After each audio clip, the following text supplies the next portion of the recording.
Je réfléchissais à la manière de réaliser mon plan diabolique, mais le Seigneur avait pour moi un autre destin.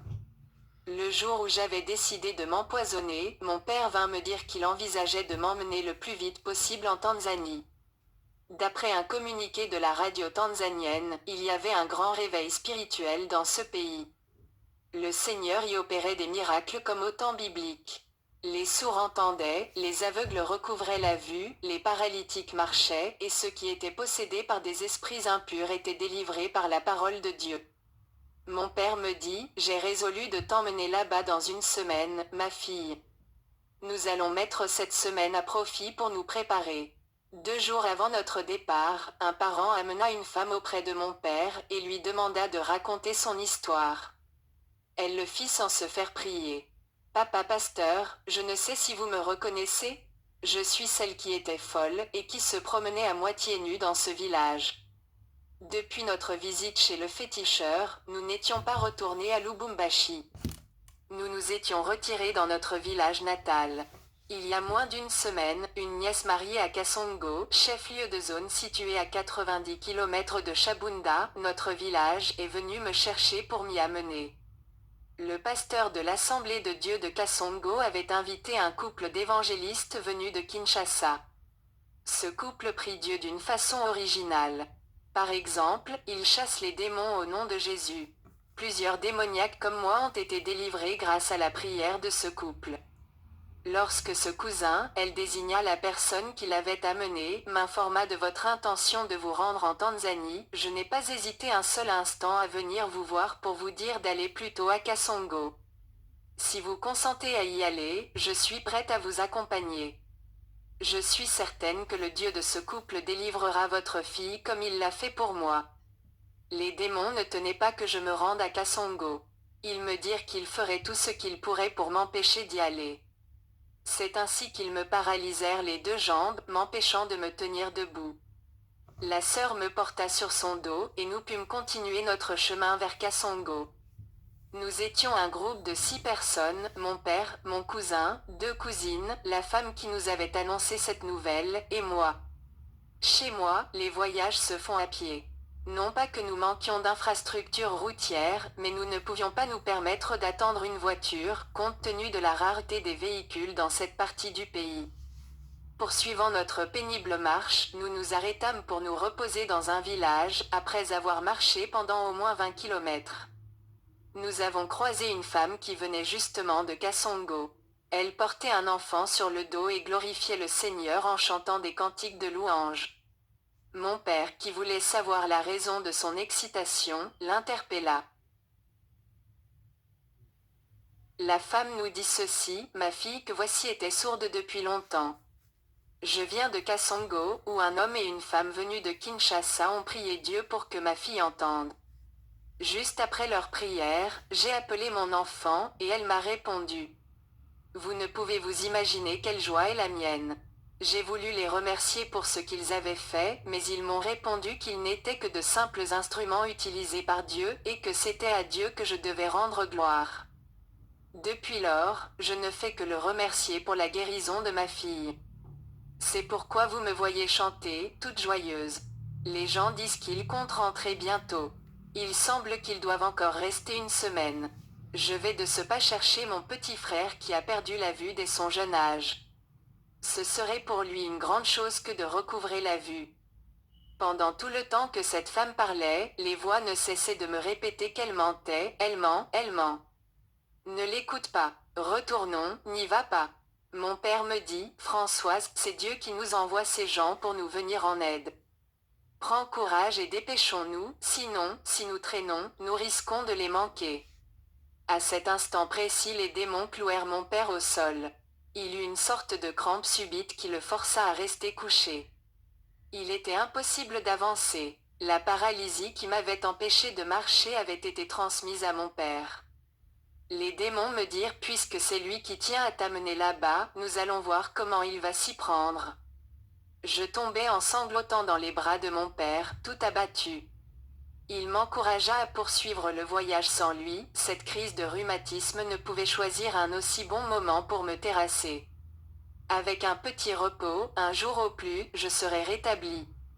La douleur sera moins forte que maintenant.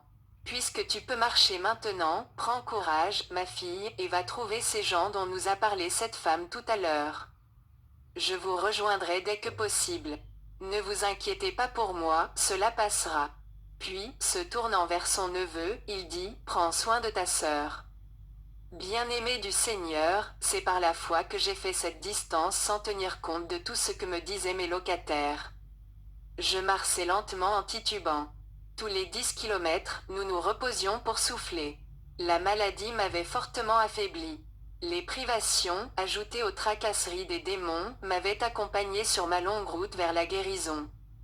Il ne me restait plus qu'une journée de marche environ, lorsque les démons m'ôtèrent l'usage de la parole, m'empêchant ainsi de communiquer avec le monde extérieur. Bien qu'ayant à plusieurs reprises entendu témoigner la sœur Lutala, je ne pouvais tout de même pas mettre ce témoignage par écrit sans avoir interrogé des témoins oculaires, les acteurs même que Dieu a utilisés pour sa délivrance, le frère Mpongo Moïse et la sœur Philomène Kaseka. Kapena Siboabva, pasteur Mpongo, d'après la sœur Lutala, vous êtes l'une des 2 personnes dont le Seigneur s'est servi pour sa délivrance. Pouvez-vous nous relater comment Dieu vous a demandé d'accomplir cette œuvre? Pasteur Mpongo Moïse, merci, mon bien-aimé frère Kapena, pour l'occasion que vous me donnez de parler de cette œuvre grandiose pour la première fois après tant d'années. C'est par prophétie que Dieu nous avait demandé d'intervenir. Vers le mois de mai 1983, je me trouvais à Masina, au quartier Sans Fil, où je dirigeais une église locale. Il m'arrivait souvent de me rendre au quartier chic de Rigini dans la zone de Lemba, où habitait ma sœur en Christ Philomène Kaseka, pour aller lui rendre visite. Le 19 mai, après un long temps d'absence, je suis donc allé lui rendre visite chez elle. Elle m'accueillit par ces paroles, sois béni, mon frère, puisque tu viens de la part de Dieu. Il y a 2 jours, le Seigneur m'a parlé dans une vision nocturne. Dans cette vision, j'ai vu la carte politique de mon pays, le Zaïre, suivie d'un gros plan sur la région de Kivu. Je remarquai qu'il y avait un gros serpent enroulé autour de l'une des sous-régions, celle de Maniema. J'ai demandé au Seigneur ce que cela signifiait. Le Seigneur me donna l'interprétation de la vision, le grand serpent que tu vois, c'est le diable. Il est en train de séduire beaucoup de monde dans cette partie du pays. Si je t'ai montré ces choses, c'est que j'ai une importante mission à te confier. Descends vite à cet endroit pour glorifier mon nom. Je répondis au Seigneur, mais je suis une femme. Ta parole m'interdit de prendre autorité sur un homme. 1 Timothée chapitre 2 verset 12. Il n'y a pas que des femmes dans cette sous-région. Le Seigneur me dit, tu n'iras pas seul. Dans 2 jours, je t'enverrai mon serviteur, Mpongo Moïse. Ce sera un signe de ma part. Arrange-toi pour lui payer son billet de transport. J'ai reçu ce message le 17 mai. 2 jours après, comme me l'a dit le Très-Haut, te voici, après avoir disparu pendant je ne sais combien de temps. Après avoir entendu la sœur Philomène, je lui demandai de m'accorder un temps de prière. Non pas que je doute de ses paroles, mais simplement pour me mettre dans l'ambiance du Saint-Esprit. Je fis un jeûne de 2 jours, au terme duquel Dieu confirma la prophétie en mettant en moi une forte conviction. La sœur Philomène était certaine de mon accord. Sans me consulter, elle avait déjà acheté 2 billets d'avion Kinshasa-Kindu, le 20 mai 1983. 2 jours après ma conversation avec elle, le 21 mai, je me rendis de grand matin à Rigini. J'avais emporté tous mes effets de voyage. Ma décision était de ne rentrer qu'une fois la prophétie accomplie. Es-tu prêt pour le voyage, me dit-elle en m'accueillant à mon arrivée chez elle. Quel voyage? Je n'ai pas de billet de transport. Tout est réglé, par la grâce de Dieu. Nous avons les billets. Debout, en route pour l'aéroport. C'est, une fois à Kindu, aviez-vous un point de chute pour débuter vos services? Monsieur M. Akasongo vivait un pasteur qui nous connaissait depuis le temps de notre groupe de prière situé sur la 9e rue à Kinshasa-Limete. Dieu s'est arrangé les choses, mon frère. Ce pasteur était le représentant légal de toutes les assemblées de Dieu de la sous-région. Puisqu'il nous connaissait en notre qualité de serviteurs de Dieu, il ne s'opposa pas à notre demande de travailler au sein de l'Église qui lui était confiée. Nous avons observé 3 jours de jeûne et de prière. Nous avons commencé par faire des séminaires bibliques dans les églises avant de faire des croisades d'évangélisation. Dieu glorifia le nom de son Fils au travers de notre ministère là-bas. Il y eut beaucoup de miracles, les paralytiques marchèrent, les sourds entendirent, les aveugles recouvrèrent la vue, ceux qui étaient possédés par des esprits impurs furent délivrés. C'est surtout cette dernière catégorie qui était la plus nombreuse.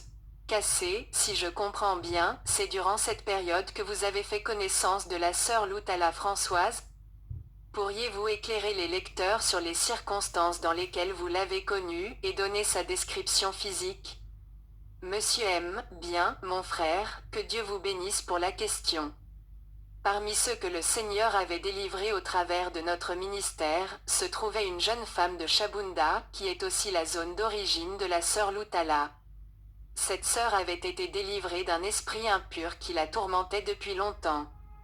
Une fois de retour chez elle, elle informa les parents de Loutala de ce que le Seigneur avait fait dans sa vie. Elle ne manqua pas de leur dire que nous nous trouvions à Kasongo, à environ 90 km de là. Partant de sa propre expérience, elle parvint à convaincre les parents de Loutala de l'emmener, non en Tanzanie, mais là où nous nous trouvions, à Kasongo. Un dimanche soir, le pasteur Sansaku, qui nous accueillait, la sœur Philomène Kaseka, et moi-même, nous revenions de Mitende, localité située à 7 km de Kasongo, où nous avions prêché la parole de Dieu dans l'une des paroisses des Assemblées de Dieu. Après avoir parcouru cette distance à pied, à l'aller comme au retour, nous étions fort fatigués. Arrivés à Kasongo, nous avons trouvé un groupe constitué d'un homme et de 4 femmes. L'une d'elles attira mon attention. Elle était très maigre. Elle avait les cheveux ébouriffés et sales. Ses yeux étaient enflés et son regard était hagard. Malgré sa maigreur, sa poitrine était très enflée, à la manière d'une femme qui allait. Elle portait une robe très sale en lambeaux. Ses jambes et ses pieds étaient tellement enflés qu'il n'était pas besoin de faire appel à un médecin pour diagnostiquer un éléphantiasis. Elle avait tout d'une folle. J'appris plus tard que ce groupe venait de Chabunda. Je ne sais combien de temps ils avaient mis pour parcourir cette distance à pied. Nous étions le dimanche 10 juin 1983. C. Jusque-là, vous ne connaissiez pas le mobile de leur visite? Monsieur M. En voyant la personne que je viens de décrire, je compris vite qu'elle avait besoin d'une prière de délivrance. Compte tenu de l'heure tardive et de la fatigue qui gagnait mon corps, je murmurai en moi-même, pourquoi ne pas attendre demain pour la délivrance de cette femme? C'est alors que le Saint-Esprit me dit clairement, pourquoi voulez-vous compromettre mon œuvre?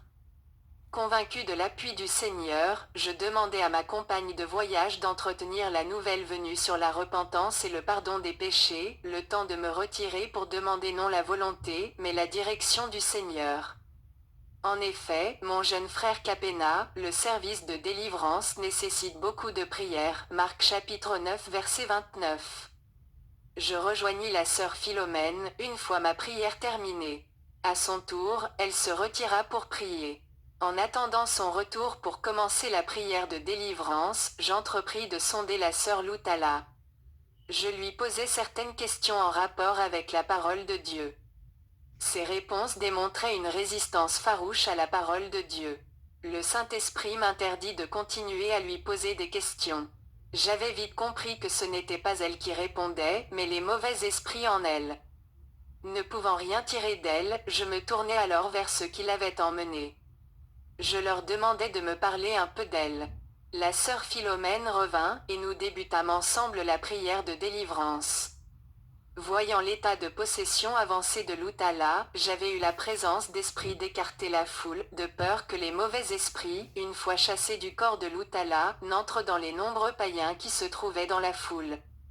Je parle bien des païens, puisque les véritables enfants de Dieu sont couverts par le sang de l'agneau de Dieu. Comme la foule refusait de s'écarter, je restai calme, et j'eus alors l'idée d'emmener Loutala un peu plus à l'écart pour sa délivrance. La pensée de devoir ainsi abandonner notre sœur nous préoccupait. Nous ne voulions pas laisser une nouvelle convertie au Seigneur sans encadrement adéquat. Nous devions déjà partir 3 jours plus tard. Nous décidâmes alors de baptiser Loutala. C'était sans compter sur sa réaction. Le lendemain matin, je l'exhortai sur la nécessité du baptême d'eau par immersion. Elle me posa une foule de questions, malgré tout ce que le Seigneur venait de faire dans sa vie, par l'intermédiaire de notre ministère, et pas plus tard que la veille. Elle refusa de se faire baptiser. Prétextant son ancienne appartenance au couvent, elle me dit qu'il n'était pas question qu'elle se fasse rebaptiser. Je pris le temps de lui expliquer en quoi consistait le baptême chrétien.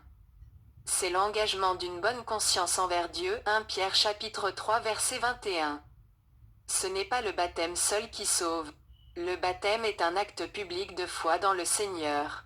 Il faut d'abord croire en Jésus-Christ. Une fois que l'on a cru, pourquoi passer par le baptême? Jésus dit, dans Marc chapitre 16 verset 16, « Celui qui croira et qui sera baptisé sera sauvé ». Cet ordre a été donné aux apôtres par Jésus lui-même, dans Matthieu chapitre 28 versets 19 à 20, « Allez, faites de toutes les nations des disciples, les baptisant au nom du Père, du Fils et du Saint-Esprit, et enseignez-leur à observer tout ce que je vous ai prescrit. » J'avais l'impression que mon interlocutrice ne comprenait pas un mot de tout ce que je lui disais. Vers 10 heures, elle s'excusa pour aller prendre un peu de repos dans sa chambre. J'acceptais sans peine, tout en intercédant pour que Dieu ait pitié d'elle et lui fasse comprendre le bien fondé du baptême par immersion. Voici comment le Seigneur exauça notre prière. Vers 14 heures, Loutala vint elle-même nous trouver pour nous dire qu'elle était prête pour le baptême. Je désire recevoir le plus tôt possible le baptême par immersion. Je voulus connaître la raison de cette volte-face aussi rapide. Oh, pasteur, Dieu m'a parlé. Dieu vous a parlé. Comment avez-vous su que c'était lui? C'est simple. À 10 heures, lorsque je me suis retiré dans ma chambre pour me reposer, je me suis assoupi. Peu après, je me suis retrouvé en songe dans un endroit qui ressemblait à une salle de classe.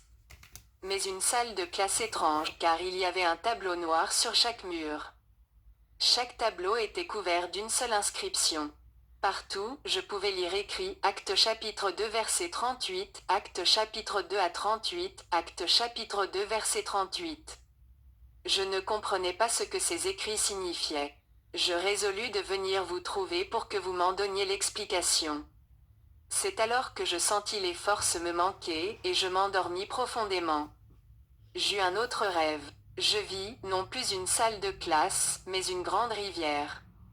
Il y avait 2 colonnes de gens disposées en file indienne. Chaque personne devait traverser la rivière en s'y plongeant complètement, pour pouvoir atteindre l'autre rive.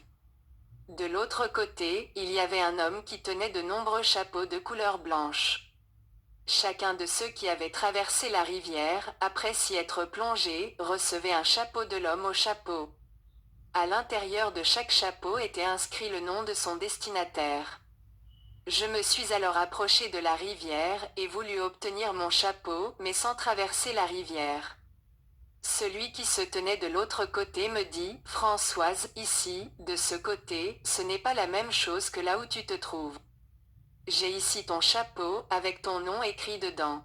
Mais, pour le recevoir, il faut que tu plonges dans la rivière comme tout le monde. » Je revins en arrière, et pris ma place dans la file avec les autres. Quand vint mon tour de plonger pour aller récupérer mon chapeau, c'est alors que je me suis réveillée. Il n'était pas nécessaire d'être prophétesse pour comprendre que ce message m'était destiné. Pasteur, je tiens à recevoir mon chapeau blanc. Je désire donc ardemment être baptisée par immersion. Sœur Françoise, veux-tu me faire croire qu'après tout ce temps passé au couvent, tu ne sais pas que ce passage biblique se trouve dans le livre des Actes des Apôtres, au 2e chapitre, et au verset 38? Non, pasteur. Sœur Philomène, lis-nous Actes chapitre 2 verset 38. La sœur Philomène s'exécuta, Pierre leur dit, « Repentez-vous, et que chacun de vous soit baptisé au nom de Jésus-Christ, pour le pardon de vos péchés, et vous recevrez le don du Saint-Esprit. » Vers 15 heures, nous allâmes à un ruisseau, il était situé à 5 kilomètres de notre agglomération. La Bible dit bien que Jean baptisait à Hénon, près de Salim, car il y avait beaucoup d'eau, Jean chapitre 3 verset 23. Il n'était donc pas question pour nous de nous contenter d'asperger un peu d'eau sur la tête de Loutala, comme le font certaines églises, ou même de faire une ablution semblable à ce qui se pratique dans le judaïsme ou l'islam. Il y avait trop peu d'eau dans le lit de ce ruisseau. Ma sœur Philomène et moi, nous avons creusé à la main le lit du ruisseau, afin d'obtenir un creux suffisant pour immerger complètement la sœur Loutala, conformément aux Saintes Écritures. Puis, je l'ai baptisée après lui avoir demandé si elle voulait abandonner le diable et ses œuvres pour se tourner vers le Seigneur Jésus. Acceptes-tu Jésus-Christ comme ton Seigneur et Sauveur? En me répondant « oui », elle confirma ainsi que son immersion dans l'eau était une représentation de sa mort en Jésus-Christ. Elle acceptait aussi le fait que Jésus-Christ était mort pour elle. Cela signifiait que Loutala était morte au péché, bien que vivant encore dans le monde. La sortie de l'eau représente la résurrection de Christ, la victoire sur le péché et sur la mort. Ceci préfigure aussi l'enlèvement de l'Église, lorsque Christ viendra prendre les siens pour les faire monter dans les nuées à sa rencontre. Combien ces choses sont claires. De retour à la maison, nous avons prié Dieu pour que le Seigneur baptise notre sœur dans son Saint-Esprit, Matthieu chapitre 3 verset 11. Après l'imposition des mains, le Seigneur la baptisa instantanément dans son Saint-Esprit. Loutala se mit alors à prier dans une langue inconnue, à notre grande satisfaction, et à l'étonnement des profanes. Nous savions que nous devions laisser Françoise sous la protection du Saint-Esprit, mais cela nous chagrinait de l'abandonner ainsi sans encadrement. Nous la priâmes de nous rejoindre à Kinshasa dès la première occasion. Nous quittâmes Kasongo le 13 juin 1983 pour arriver à Kinshasa le 24. 2 jours après notre arrivée, alors que nous nous trouvions en pleine réunion de louanges, nous entendîmes frapper à la grande porte. Je quittai la réunion pour aller voir ce qui se passait, et je vis la sœur Loutala dans l'embrasure de la porte. Nous nous embrassâmes longuement, puis j'appelai la sœur Philomène Kaseka. Ce fut pour nous une joie immense, que nous partageâmes avec les frères et les sœurs qui étaient en prière. Avec nous, C, elle qui ne connaissait pas la ville, comment a-t-elle pu atteindre aussi facilement Rigini? Monsieur M, ce fut un grand miracle. Je peux sans hésiter vous répondre que ce fut l'ange de l'Éternel qui la guida. Elle nous raconta comment elle arriva. Une fois les formalités de l'aéroport de Ndjili terminées, j'entendis un chauffeur de taxi crier « Lemba, Lemba, Lemba ». Je m'approchai de lui et lui demandai s'il connaissait une Philomène Kaseka. L'homme me répondit qu'il la connaissait bien. Je répondis que je n'étais pas pressé, puisque j'étais arrivé à Kinshasa. Le conducteur me déposa la dernière, comme il l'avait dit, au quartier Rigini, à Lemba. Lorsque je suis entré, j'ai rencontré le pasteur sur le pas de la porte. Les embrassades terminées, la sœur Philomène et moi sortîmes du jardin pour payer la course, récupérer les valises et remercier le conducteur. À part les valises de la sœur Françoise, nous ne trouvâmes plus personne. Il n'y avait même pas les traces de roues d'un véhicule. La voiture et son conducteur avaient disparu. Calmement, nous récupérâmes les valises dont aucune ne manquait. Quand nous fûmes retournés dans la chambre haute, l'intensité des louanges augmenta. Tout le monde se rendit compte que c'était Dieu qui avait disposé d'un ange et de son véhicule pour conduire la sœur à bon port. Le lendemain, nous rendîmes témoignage dans notre assemblée. Le 30 juin 1983, la sœur Françoise rendit son premier témoignage au Palais du Peuple à Kinshasa. Fin du témoignage. Nous tenons à vous rappeler, chers frères et chers amis, cette mise en garde déjà faite sur notre site internet, au sujet des témoignages. Comme nous l'avons précisé, les témoignages en général nous ouvrent les yeux sur le combat spirituel et nous aident à être mieux équipés contre les